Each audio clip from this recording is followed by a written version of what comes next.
cada batimento um sinal de um milagre. É a vida acontecendo.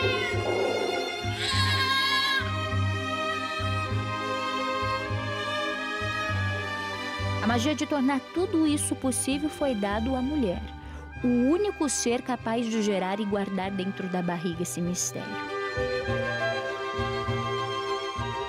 Em média, são 270 dias de uma verdadeira e intensa transformação.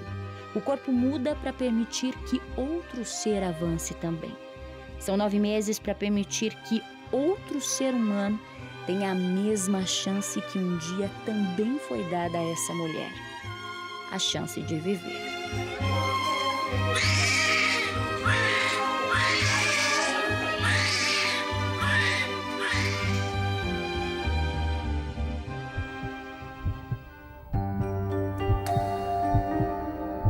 Com apenas 20 anos, a maternidade não estava nos planos da Aline. Pelo menos não agora. É um sonho, mas não era para ser tão cedo. A Aline tem cisto no útero e com o problema achava que poderia ter dificuldades para engravidar. E foi aí que teve a surpresa. Eu fiquei um mês atrasada, aí eu nunca descia. Aí eu peguei e falei pro meu noivo, né? Na época a gente era noivo, comprar um teste, ele comprou e estava positivo. Em nenhum momento passou pela sua cabeça interromper essa gravidez? Não, em nenhum momento. Nem o meu parceiro, ele sempre me deu apoio desde o começo. E é isso. Sua pequenininha tá com quanto tempo? Ela tá com 11 horas de vida. E assim a recém-nascida Maria Luísa não foi para as estatísticas da Organização Mundial da Saúde, de que pelo menos 40 milhões de crianças são abortadas todos os anos no mundo inteiro.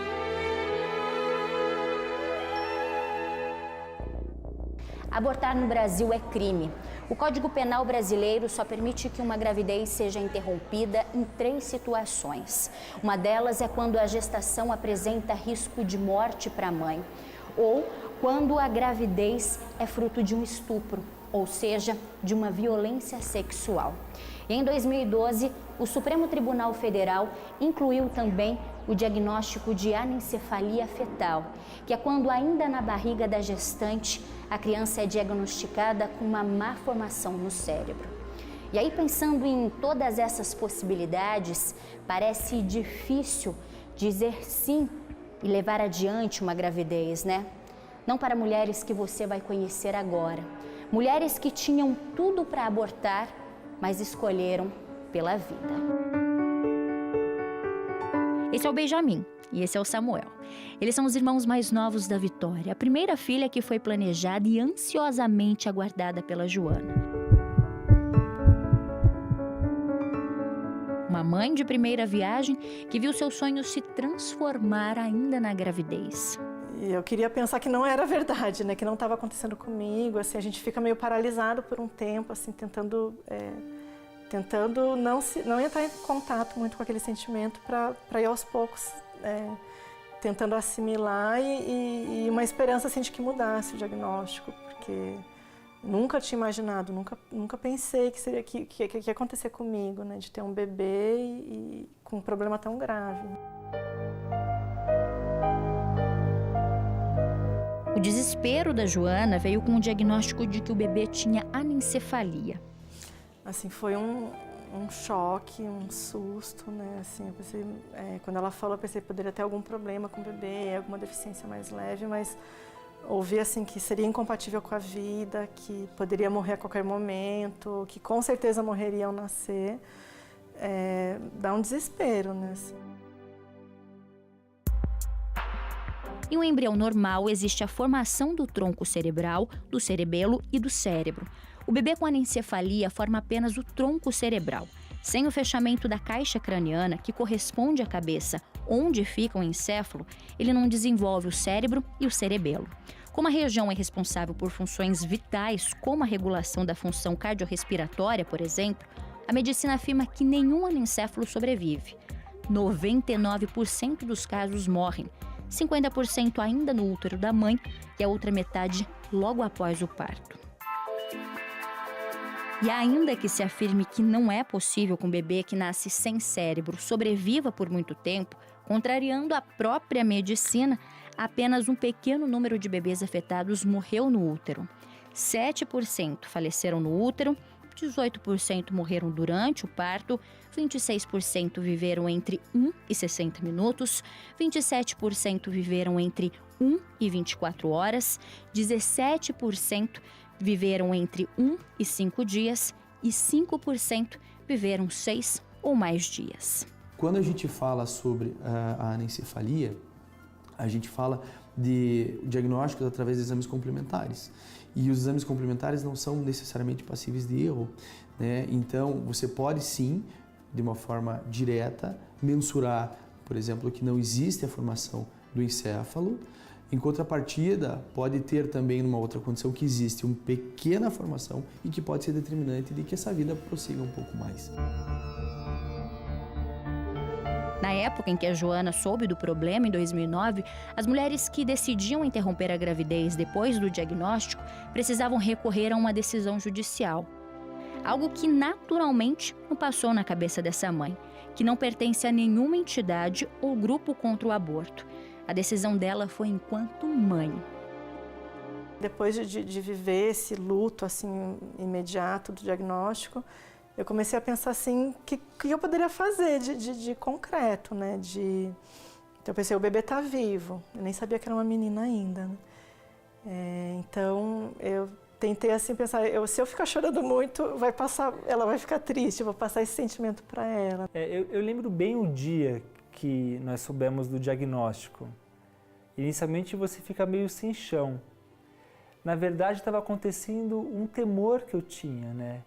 Eu temia ter um filho ou uma filha com uma formação.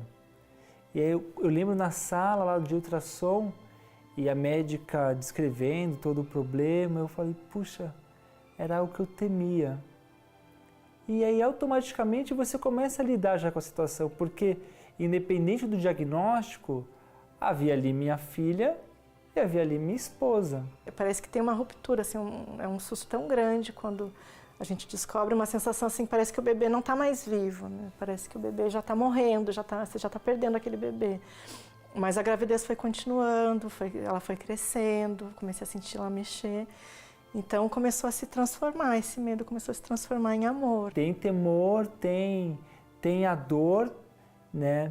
Tem a frustração de, e agora, como vai ser? Todos os sonhos que eu tenho, será que eu vou conseguir viver exatamente isso?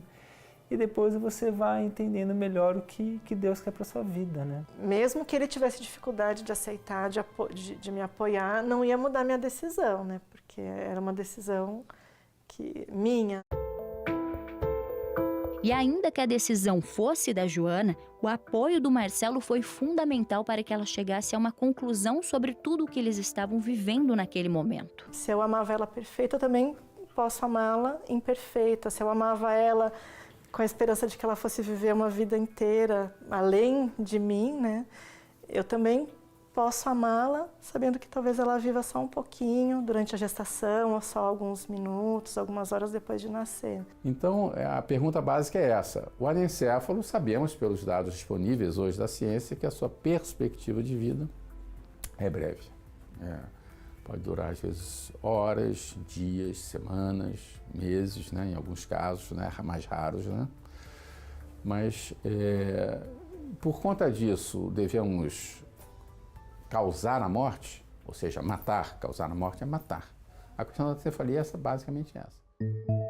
E a Joana sempre esteve certa sobre a sua resposta. Eu não consigo encontrar outra saída, né? Outro caminho, outra forma de enfrentar, né? Porque eu sabia que se eu interrompesse eu ia sofrer muito, eu não conseguiria e eu não ia ter a oportunidade de saber quem era ela, quem era minha filha. O amor supera o medo. Sem dúvida, uma mulher muito virtuosa, né? Onde deixou o amor dela em primeiro lugar, né? Do que os temores dela. Mesmo não fazendo ideia do que poderia acontecer, no fim dos 9 meses, a Joana só sabia que tinha valido a pena manter a gravidez. E foi assim que a Vitória veio ao mundo. De repente eu ouvi um chorinho, né, assim, um chorinho longo, assim, e eu senti uma paz enorme, assim, eu senti assim, eu cumpri a minha missão, né, uma missão de vida que eu tinha, eu cumpri, eu deixei a minha filha nascer, né, eu deixei ela viver o tempo que ela deveria viver, né, na barriga. E aí uma médica falou que Deus te acompanhe, né? E naquele momento eu pensei que ela estava morrendo. Mas eu pensei, eu fiz minha parte, eu protegi, fui assim a melhor mãe que eu consegui ser enquanto ela estava no meu útero, né? E agora Deus vai fazer a vontade dele, agora eu não tenho mais controle, né? Os médicos diziam que o quadro da Vitória era muito grave. Era questão de horas porque ela não viveria mais tempo.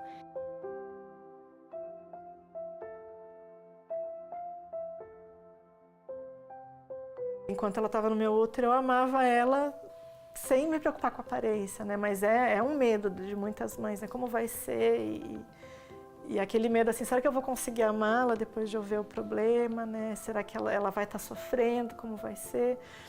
Mas aí quando a gente entrou na sala da UTI, eles tinham colocado ela numa sala reservada, né? Que não tinham outros bebês, outros pais, para a gente ficar mais reservado. E quando eu a vi, assim, deitadinha, era um bebê. Eu pensei, é uma criança, não era um feto mal formado, não era uma aberração, não era um monstro, não era um bebê morto, era uma criança viva. Olha a mãozinha. Mamãe, olha que mãozinha linda tem a Lelê. Ih, os dedinhos igual da titia. Ela é muito especial. E foi em 21 de junho de 2010 que mãe e filha, juntas, saíram do hospital.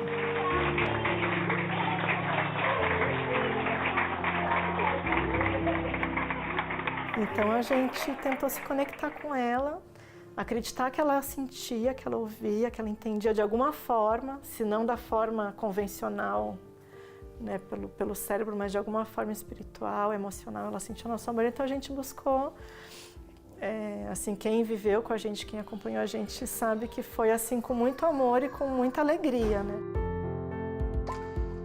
No caso da Vitória, foram 2 anos e meio de vida de muita emoção. Nesse tempo, a Joana e o Marcelo acompanharam com a filha o julgamento no Supremo Tribunal Federal da ação movida pela Confederação Nacional dos Trabalhadores da Saúde, CNTS, em que pedia a liberação da interrupção da gravidez de feto sem cérebro. Após 8 anos de polêmica, por 8 votos a favor e 2 contra, o STF liberou o aborto de feto com anencefalia. Naquela ocasião, os especialistas que também participaram do julgamento afirmaram que o caso da Vitória era uma variante da anencefalia, que também é tratada como morte cerebral, e que no caso dela, ainda assim era incompatível com a vida, com um diagnóstico médico seguro de morte e uma sobrevida em estado vegetativo. Quando você fica focado só em determinações técnicas, por exemplo, a anencefalia, passou ponto de partida e que aquilo tem que ser resolvido de uma forma diferente, você pode sim estar errando. Eu acho que cada caso é um caso. A medicina muitas vezes é bonita por causa disso, porque você não consegue matematicalizar isso. Você determina, você individualiza, você conversa, você pensa, você refaz, você debate, você puxa literatura, você vê protocolos, você vai no livro novamente e aí você consegue tentar errar menos. E esse acolher o ser humano com as deficiências que não se nega a existirem, não tem sentido negar a existência dos problemas e das deficiências, é algo, eu diria, tipicamente humano. Tão humano que a Joana sempre pediu que a Vitória tivesse qualidade de vida. Mas passados 2 anos e meio, a Vitória passou a ter infecções constantes. E aí foi interessante assim que um dia antes dela falecer, eu estava com ela em casa, era uma tarde bem fria, ela estava assim dormindo e eu peguei ela no colo, ela dormiu no meu colo e eu comecei a fazer carinho nela, na cabeça, no cabelo e comecei a agradecer. E eu lembro que eu falei isso assim, filha, muito obrigada, né, por ter ficado. Eu me dei conta quanto tempo ela ficou, quanto que ela lutou ela queria ficar com a gente, né? E ela ficou e aí nós fomos dormir aquela noite e perto das 6 da manhã eu acordei com um chorinho dela e eu fui no quarto dela, ela dormia no bercinho dela, no quarto dela, e ela estava com uma febre bem alta. E aí nós vimos que parecia ser algo mais grave, a gente viu que tinha que levar ela para o hospital, que era uma febre muito, acho que 40 graus, assim. Foi quando o coração de mãe, que não cansou, lutou e acreditou na vida, sentiu que naquele dia, naquela hora e naquela vez era diferente. E aí eu senti, quando eu entrei para vê-la, eu senti assim que ela estava muito sério, né? Eu falei para Marcelo, vamos orar, né? A gente deu as mãos e eu falei para Deus, se for para ela sofrer, para ela ficar sofrendo muito aqui, eu não quero que ela fique sofrendo, né? Eu prefiro que o Senhor leve ela do que ela ficar com a gente mais numa situação muito ruim. E aí a gente fez essa oração e fomos conversar com ela, né? Ela estava na cama, a gente ficava ali do lado, né? no leito da UTI. E a gente falou para ela, se você está cansada, o que eu vinha falando, eu sempre falava isso, desde antes dela nascer, né? Se você está cansada, se você quer descansar, se você quer ir para Deus, vá em paz. Você foi maravilhosa, você nos fez muito feliz, a gente vai ficar bem, vá tranquila, que a gente sempre vai te amar, um dia a gente vai te encontrar. E a gente fez essa oração, a gente falou isso para ela, a frequência cardíaca dela começou a diminuir, né?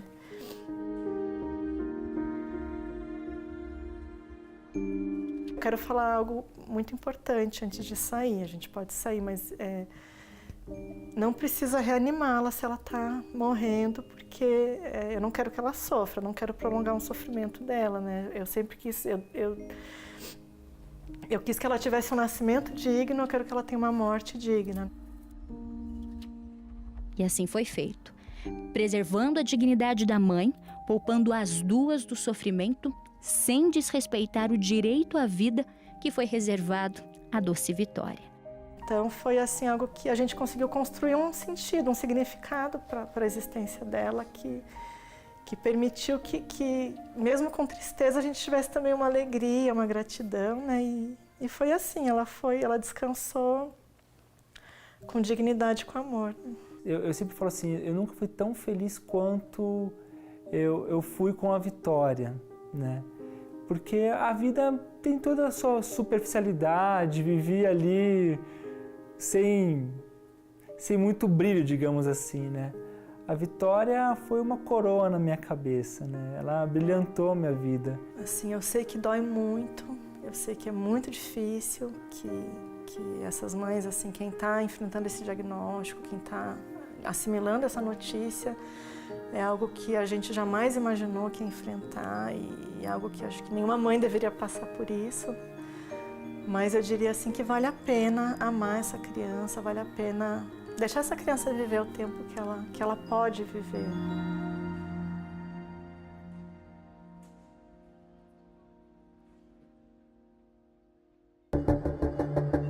Para preservar a identidade, Maria é o nome fictício que demos a essa mulher vítima de um estupro. Na época que sofreu a violência, Maria estava separada do marido e o crime aconteceu enquanto voltava para casa durante a noite. Eu tinha sofrido um abuso lá onde eu morava, porque eu não morava aqui, eu morava em outro lugar.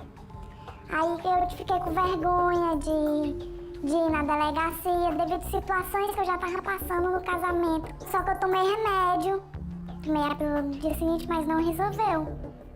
Aí eu fui atrás de abortar. O silêncio fez com que o sofrimento fosse ainda maior. No começo, a Maria lidou com as consequências de uma violência sexual sozinha. E diante de tanta dor, a revolta.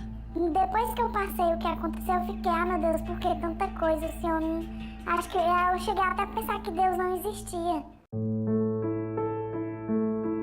E saber que estava gerando um fruto de um crime que marcou a sua vida era ainda mais assustador. Em casos de violência sexual, é possível abortar de forma legal aqui no país. No começo eu ficava desesperada. Com medo. do que ia acontecer, de tudo. Eu não sabia o que fazer, não sabia.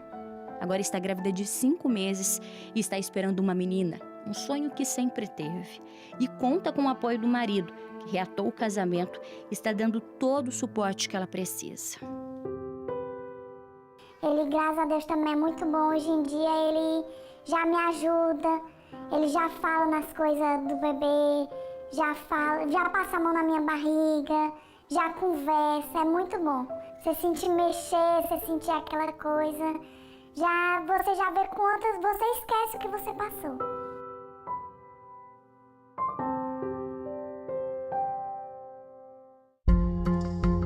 Se você é mulher, o medo e a insegurança caminham lado a lado. Isso não só nas ruas. Muitos casos de violência física, psicológica e até mesmo sexual também acontecem dentro de casa. Outra realidade que coloca as mulheres em risco de praticar o aborto. Quase todos os dias, a Doris se vê diante de situações como essa. E isso há 27 anos. Tempo em que começou a se dedicar ao Provida, na Baixada Fluminense, no Rio de Janeiro. Um trabalho de luta e de proteção a favor da vida. Aqui no sítio, elas dizem assim, aqui é um refúgio, mas é um refúgio onde eu sinto a liberdade e a paz. O sítio que a Doris está falando é esse, que fica em Nova Iguaçu. O sítio São José acolhe gestantes que se encontram em risco de vulnerabilidade social. As moradoras de hoje são todas vítimas de violência. Aquela que engravida, o companheiro não quer a gravidez, agride essa mulher com o intuito de que ela venha a ter um aborto espontâneo. A Paloma é uma das mulheres que moram na casa. Chegou com a filha já nos braços. E ainda que não estivesse mais grávida, as portas foram abertas a ela justamente para que se sentisse apoiada a colocar um fim na violência que sofria do companheiro. Lá onde que eu vivia era tipo um horror. Ele bebia, né? Então ele chegava muito agressivo dentro de casa. Foi aí que a Paloma conheceu o trabalho do Provida. A primeira gestante que veio para nossa casa chama-se Mariana. Ela era doente mental e tinha problemas físicos. Morava embaixo do viaduto com o pai, com o rapaz que a engravidou e sofria violência. Foi aí que em 2007 eu abri a primeira casa para tirar a Mariana da rua. E essas mulheres chegavam até a Doris porque ela já realizava trabalhos de apoio a gestantes pelo Provida. E hoje, graças a Deus, nós temos aí no primeiro andar, são 3 quartos, sala, cozinha, banheiro. Aqui no andar de cima temos também quarto com capacidade para 3 ou 4 gestantes. Daqui para frente, agora eu vou pensar na minha filha em primeiro lugar e depois em mim. Vou começar a estudar, vou trabalhar, vou receber o meu dinheirinho para comprar as coisas para minha filha. Sem o alicerce espiritual, sem a fé em Deus, sem o Santo Rosário, tanto pedido por Nossa Senhora, nós não teríamos suportado esses 27 anos. Essa mulher, uma professora no Rio de Janeiro, houve o chamado à missão quando passou a ver de perto alunas das antigas 5ª ou 8ª séries praticando o aborto e sofrendo com as sequelas. Foi então que a Doris procurou pelo movimento católico que acontecia em defesa da vida. Na Arquidiocese do Rio de Janeiro já havia o Grupo Provida, fundado pelo Monsenhor Ney Saerpe. E eu fui ter um encontro com o Grupo Provida e pedi que viessem ao colégio onde eu lecionava para proferir uma palestra para as minhas alunas. E daí o Monsenhor Ney disse, mas você é professora, não precisamos ir à tua escola. Vou te dar todo o material, toda a literatura, você lê e começa a dar palestra para suas alunas. Toda essa história começou em 1991, sempre dentro da simplicidade, aos fundos de uma igreja. Essa fica na comunidade de Nilópolis, também na Baixada Fluminense. Desde então, foram muitos os desafios. Quem escolhe lutar pela vida ainda precisa encarar a falta de apoio do poder público. Hoje a Pastoral Social Pró-Vida na Igreja Nossa Senhora da Conceição, em Nilópolis, está fechada. Agora, as gestantes precisam ser encaminhadas para outros núcleos, como esse em Nova Iguaçu e que também fica nos fundos de uma igreja. A Igreja Nossa Senhora das Graças. A estrutura não é das mais adequadas, mas a Doris trabalha com o que tem. O trabalho é voltado principalmente para as mulheres negras, pobres e que vivem nas periferias. Elas são as mais atingidas pela criminalização do aborto. No momento eu não queria, acabei fazendo besteira, tomando remédio para me tirar, que eu não queria, eu fiquei naquele desespero. Ainda mais a gente tá solteira no momento, né, e desempregada, tendo 3 pequenos em casa, praticamente. Não queria. Por quê? Porque eu estava desempregada, né? Eu fazia faxina, mas já tinha 2 meninos para poder cuidar. E o pai das meninas? Prefiro não falar. As nossas gestantes, elas não têm assistência ao pré-natal. Quando tem as consultas na clínica da família, não é feito por médico, e sim por enfermeiro. A Tatiane sofreu 7 dias até que o primeiro filho nascesse. A bolsa estourou e só depois de 1 semana que induziram o parto. O bebê nasceu sem oxigênio e tem epilepsia. A pressão estava 24/12, eles forçaram o parto normal, ele teve 4 paradas cardíacas dentro da barriga. Aqui é muito comum ouvir dos médicos, das clínicas de saúde, não temos verba. Então a mãe gestante tem que se virar. É assim, dá o seu jeito. E aí, quando ela chega em casa, o jeito que a vizinha, que o vizinho aponta é: que isso, faz um aborto. Eu achava que era mais fácil interromper que seguir. Chegar lá na frente, ter a responsabilidade de começar tudo do zero. Foi isso. E por quantas vezes você tentou abortar? 4 vezes. Que tipo de remédio que você tomou? Assim, eu tomei o que eu pesquisava na internet. É muito fácil achar informações assim para interromper a gravidez, para abortar? Muito. Muito fácil. Tão fácil que basta um clique e todas as informações estão aqui. Esse site, por exemplo, que nós encontramos, tem informações sobre o Citotec, um remédio indicado para o tratamento de estômago que também é usado para causar o aborto.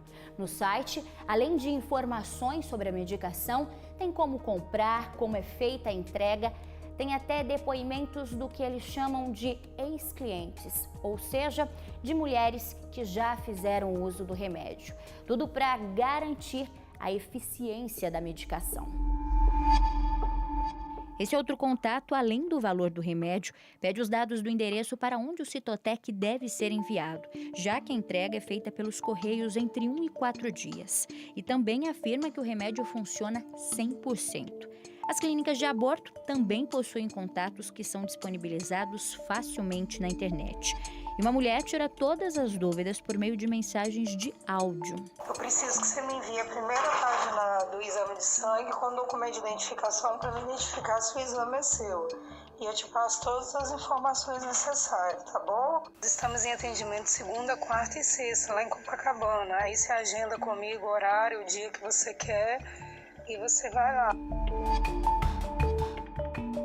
Essa outra explica que o aborto é feito por meio de sonda e que o valor do procedimento é de R$ 3.500. Em detalhes, a pessoa diz que a doutora, dando a entender que se trata de uma médica, coloca a sonda dentro da mulher que precisa aguardar e que por isso volta para casa até o organismo da mulher expulsar o feto, comparando a uma menstruação. E ainda garante que é sem dor, totalmente seguro e eficaz. Na mesma explicação, a pessoa conta que, como as clínicas estão sendo alvos de fiscalização, o procedimento é feito dentro de hotéis de confiança para manter sigilo. Uma indústria que cresce a cada dia. A indústria do aborto hoje é considerada a 5ª maior do mundo. O Código Penal brasileiro prevê no artigo 124 a detenção de 1 a 3 anos para a mãe que fizer aborto ou que dê permissão para que outra pessoa faça. Já a pena para quem realizou o procedimento de interrupção pode chegar até 4 anos de prisão, segundo o artigo 126, o que torna o aborto crime no Brasil. A pedido do Partido Socialismo e Liberdade, o PSOL, e do Instituto de Bioética, a ANIS, que questiona esses artigos, a descriminalização do aborto em até 12 semanas de gestação está em pauta no Supremo Tribunal Federal. O processo tem o nome de Arguição de Descumprimento de Preceito Fundamental, a DPF 442. A nossa fé cristã, ela nos ensina que no momento da concepção, a alma já é soprada ali, ou seja, Deus dá a vida, né? Então esse é um ponto fundamental para um discurso entre nós, para um discurso de quem tem fé. E lembrando que 90% no mínimo dos brasileiros tem fé. Mas se alguém falar assim, não vamos entrar no campo da fé, vamos falar de outros motivos por que nós devemos respeitar essa vida desde o seu início. Ótimo, podemos conversar também sem precisar da fé. A biologia, né, a medicina, a biologia, ela nos garante que desde a concepção, desde o momento inicial da concepção, desde este momento, nós temos ali uma vida. Isso é fato, isso não é questão de fé, isso é questão de ciência. Quando a gente fala em aborto, a gente não está falando somente da mulher. E aí é que eu acho estranho que as pessoas feministas, né, as feministas, elas realmente não conseguem entender o embrião e o feto como uma outra pessoa. O embrião e o feto não fazem parte da mulher, a genética é completamente diferente, é uma questão até filosófica, porque você dizer que só interessa a mulher e não aquele outro ser que está dentro dela, isso não me parece razoável. Segundo esse argumento que leva à questão do abortamento até as 12 semanas, que depois poderá ser a 15 ou a 28, como existe, por exemplo, na Inglaterra, não poderá, e por que não poderá, do ponto de vista estritamente lógico, matar a criança já nascida? A nossa Constituição proíbe, veda e coloca como objetivo fundamental, no inciso 4º do artigo 3º, buscar o bem de todos, independentemente de várias circunstâncias, inclusive idade. Se é ser humano, ou é ser humano desde o início, ou não será nunca ser humano. As audiências públicas aconteceram em agosto de 2018. A relatora da matéria, ministra Rosa Weber, ouviu a sociedade e uma das questões debatidas foi a saúde pública. A questão, o aborto em si, no Brasil, ele é ilegal. A gente não tem como dizer o que é aborto natural, o que é aborto ilegal, o que é aborto por mola, o que é aborto por gravidez na trompa, que é considerado aborto. Está tudo nesse número. Então, isso é um fato, um número X. A outra questão é que o Ministério da Saúde agora está usando o seguinte artifício. Além desses números de aborto, por qualquer tipo de aborto, ele está colocando, aí eu não vou nem dizer que seja para inflar o número ou não, qualquer morte de mulher em idade fértil, sem causa definida, relativamente suspeita, por exemplo, a mulher morreu de trombose, eles estão colocando isso como morte por aborto. Então isso aí, se eu for olhar, eu provavelmente vou ter uma outra interpretação, que seja esse número. Mesmo após todos esses artifícios matemáticos, o número que eles chegaram é 213 mortes por aborto por ano. Ok, que seja. Isso está muito longe dos números inflados de 1.100, 11.000, 50.000, 70.000. Mesmo que uma mulher morresse por causa do aborto, isso não justifica de forma alguma a legalização do aborto. Primeiro, para uma mulher que morra por causa de aborto, pelo menos uma criança também está morrendo. Na Casa Provida nós temos casos de atendimento de mulheres que estavam gestando gêmeos. Talvez seriam até 2 crianças que teriam morrido, né?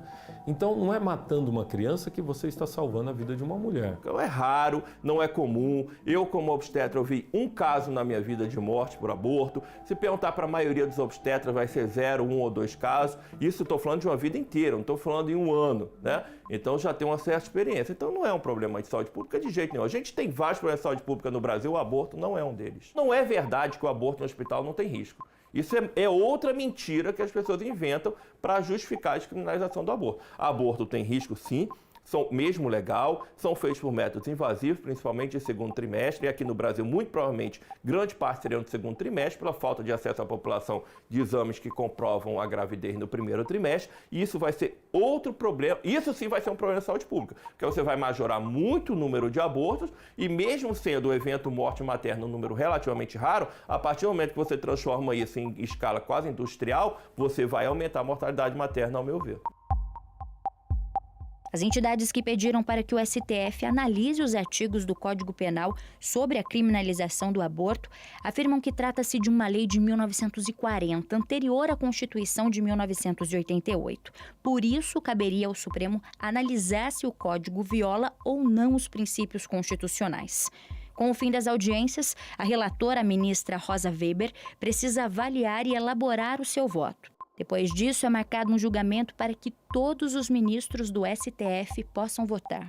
O Congresso tem debatido o tema e tem rejeitado o tema da ampliação das hipóteses de aborto. Tem rejeitado. Aliás, como uma expressão da população brasileira. Justamente uma sociedade pensada como indivíduos isolados, o grupinho aqui, aquele lá, é uma sociedade muito fragilizada. Se nós pensarmos na sociedade como formada de famílias e nós voltarmos às políticas públicas em favor das famílias, a sociedade como um todo ganha. Aborto sempre é a pior de todas as decisões, porque ainda que seja em casos de violência, aquela mulher nunca vai esquecer que matou um ser humano, que matou um bebê. Nunca.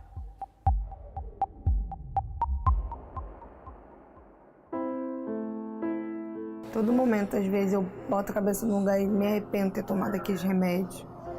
Entendeu? Eu poderia ter pensado melhor. Entendeu? Me arrependo muito. Hoje, quando eu olho para elas, eu vejo a perfeição que Deus me deu.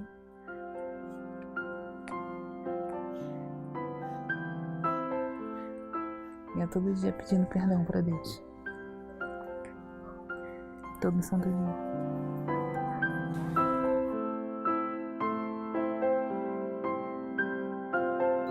Bem, eu geralmente subo o morro para salvar gestantes.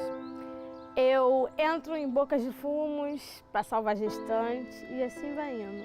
Hoje nós temos mais de 1.300 vidas salvas para a glória de Deus.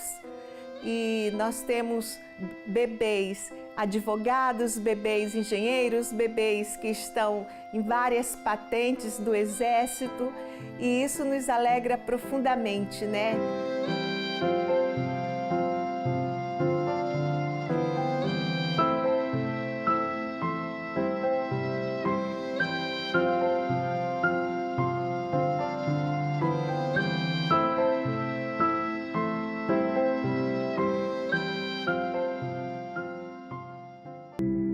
Cuidado, atenção, carinho, amor, aconchego.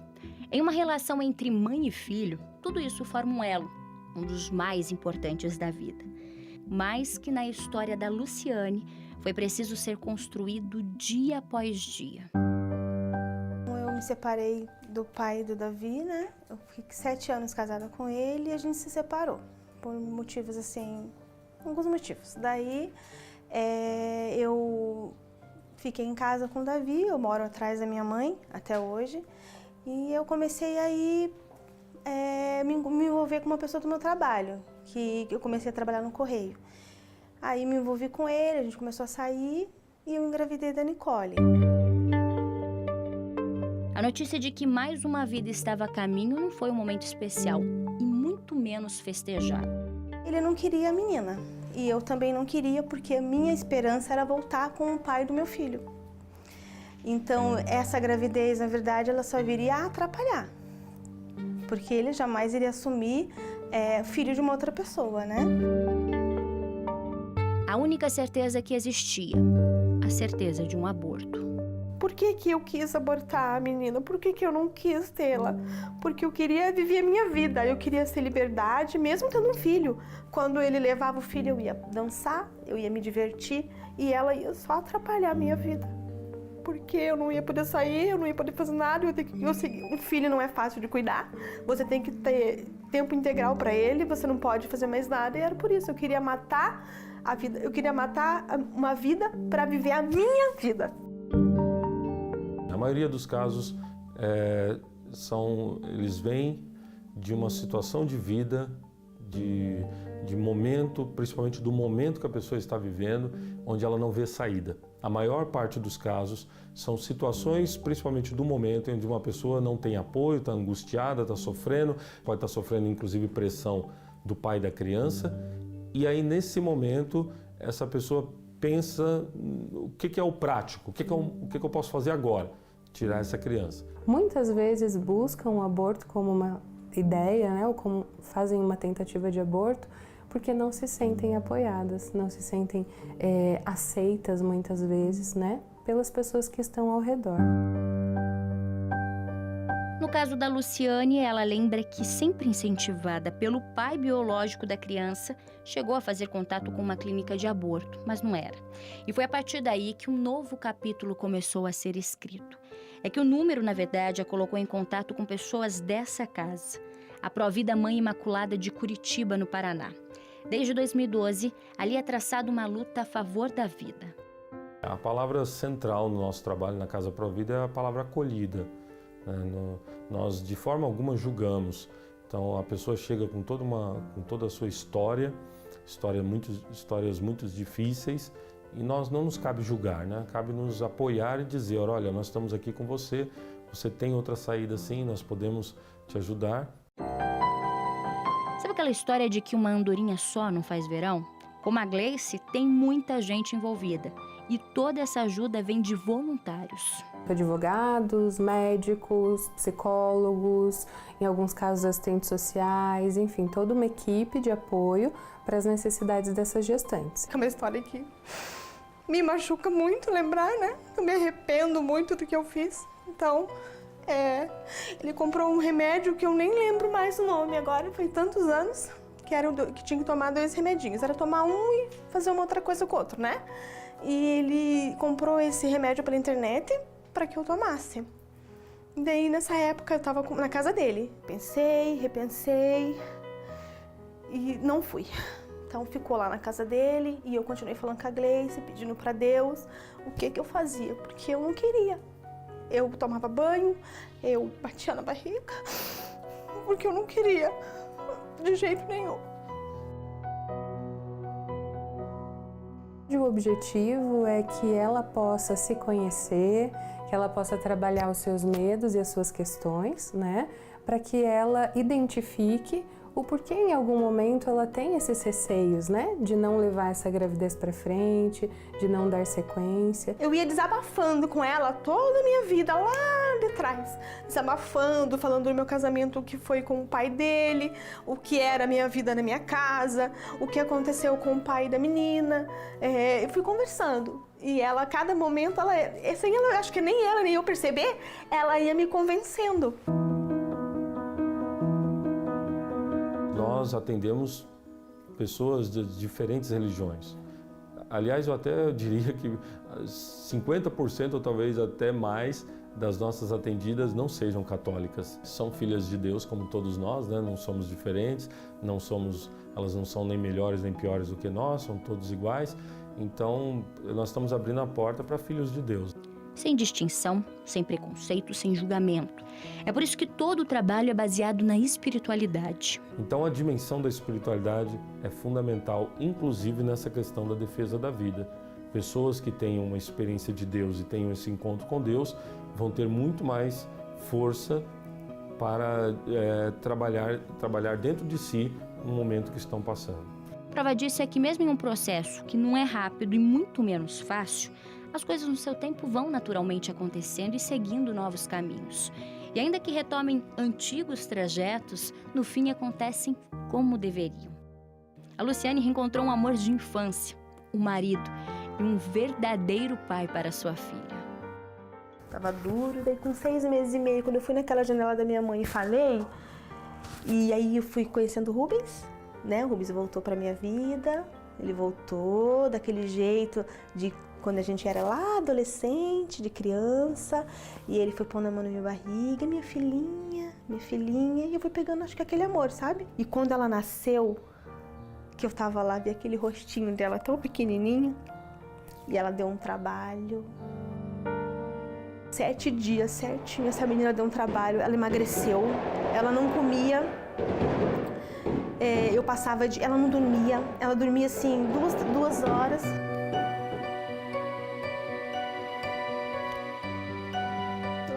Muito grande por mim. Eu sinto o amor dela. Ela é minha companheira em tudo. Muito feliz pela vida dela. Muito. Muito feliz por Deus ter me dado a oportunidade de me arrepender e ter me dado a oportunidade de poder conviver com ela.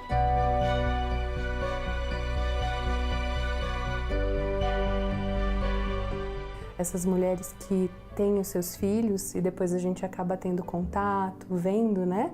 Essas crianças crescendo, se desenvolvendo, a gente vê o quanto essa mulher hoje consegue entender melhor as coisas que viveu, né? Ressignificar, dar novos significados às situações, às dificuldades, às dores que enfrentou, né?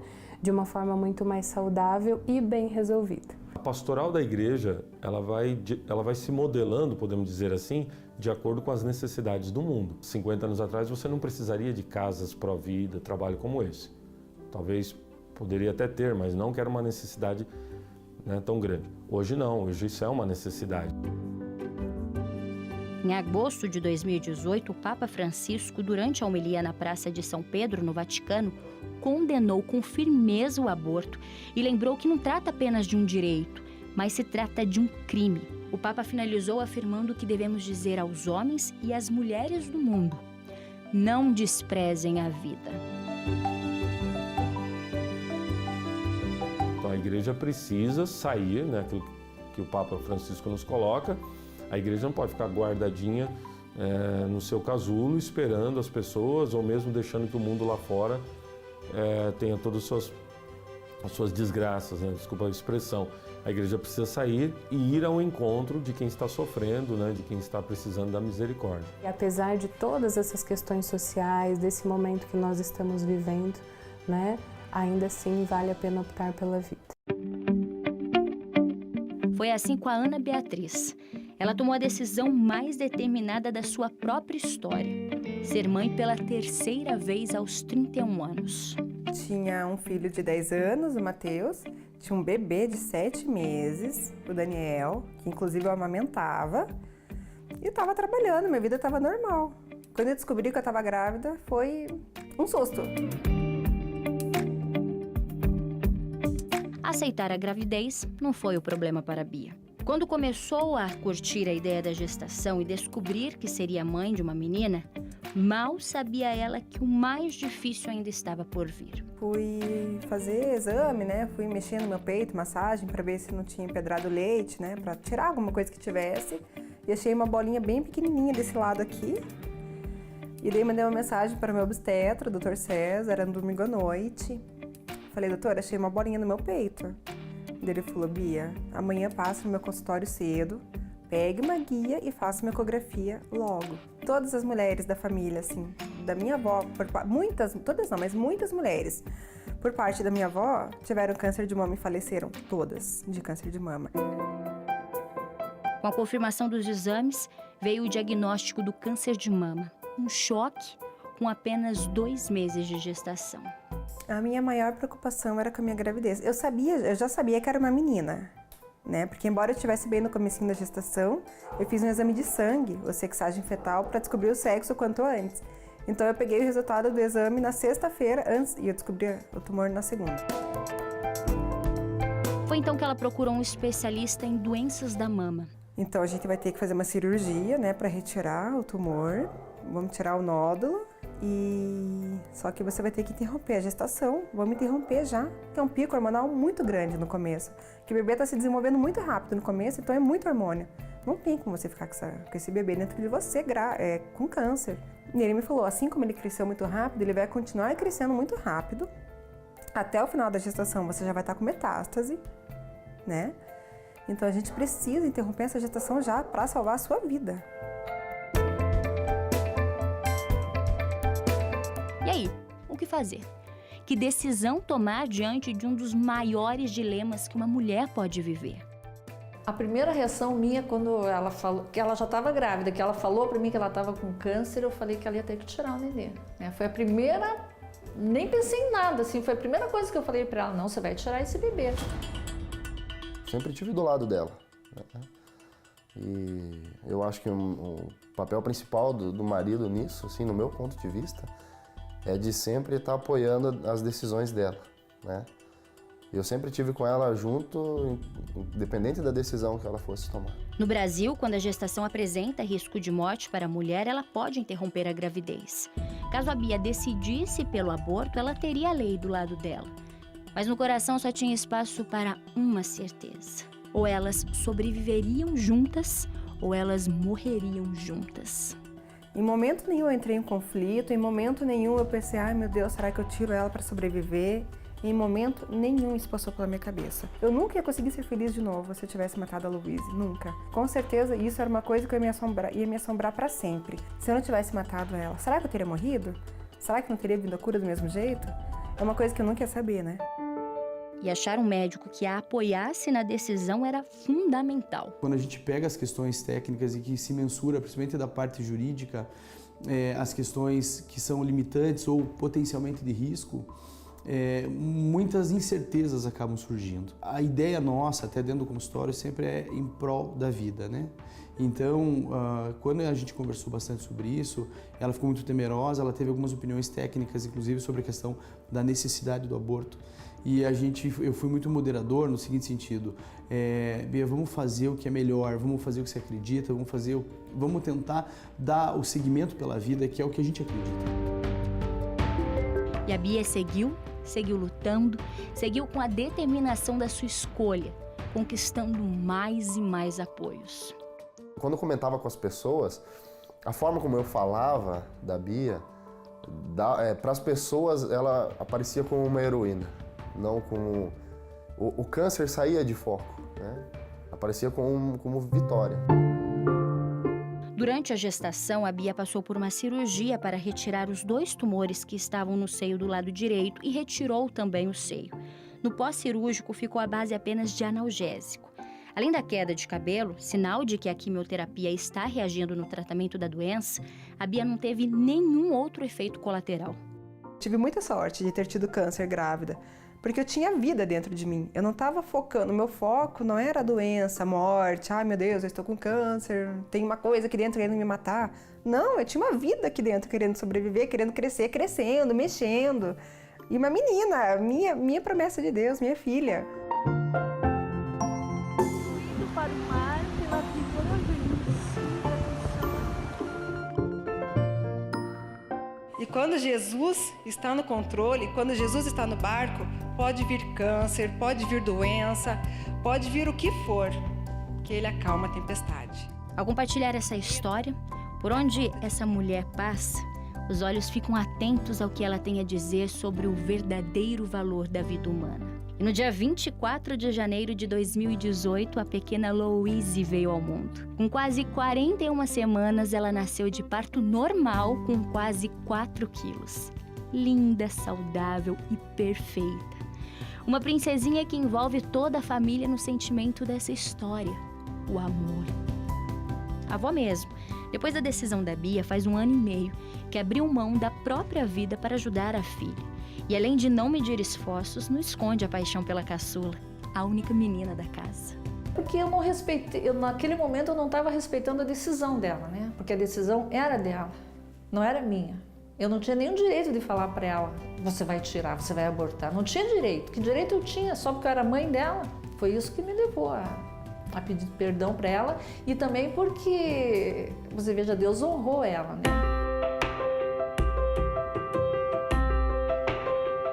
E ainda que a primeira cirurgia que a Bia fez durante a gravidez retirou todo o câncer do corpo, ela não podia fazer exames que comprovassem que a doença não tinha se espalhado.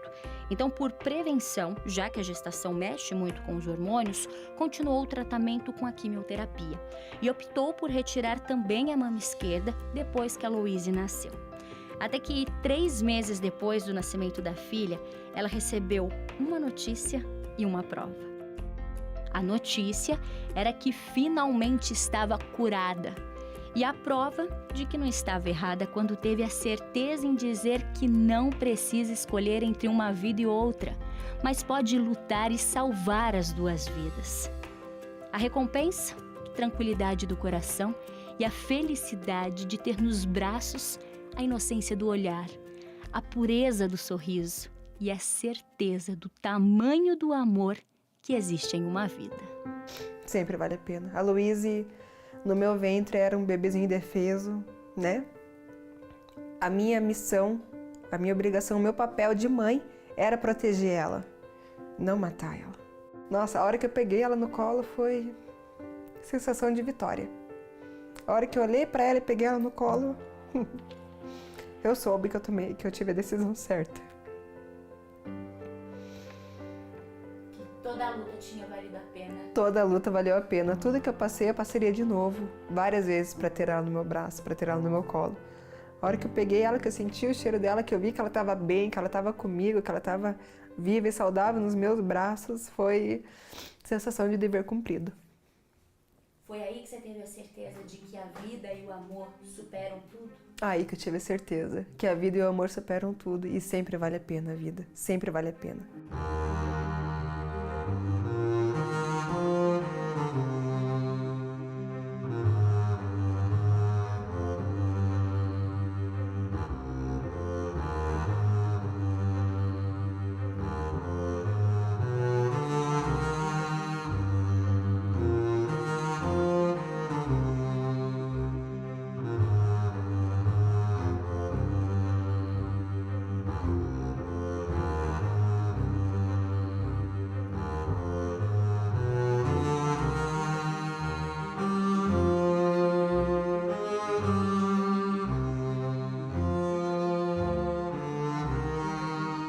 Esse Arquivo A especial Desafios da Igreja, o amor gera vida, fica por aqui. Uma ótima noite para você e obrigado pela companhia.